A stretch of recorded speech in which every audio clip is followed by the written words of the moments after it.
I can't afford to be down more than a day. But I promise you this, I'm gonna knock it out for you. 3,000 square feet in a day. Done. Dude, my man. Serious? That was so...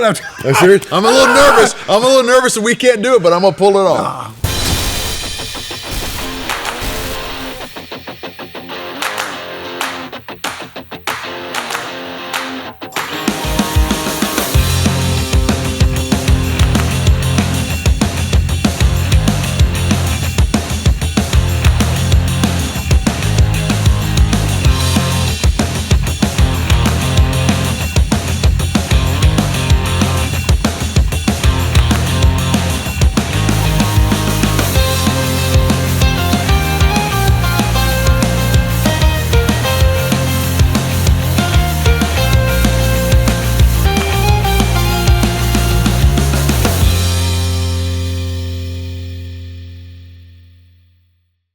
We're done. And listen to me, 7 a.m. to 3 a.m. in one shot, and it looks spectacular, but more impressive. It's like building, I can't paint a car that fast, and you did 3,000 square feet. You surfaced it. The imperfections in the floor I didn't realize there was so many cracks and holes, and man, it was a mess, but it looks absolutely spectacular. Thanks, buddy. Thanks, man. I appreciate it. And you got it done in a day. Looks way better than I thought. It's almost too nice for a shop, but I love it. It looks absolutely fantastic.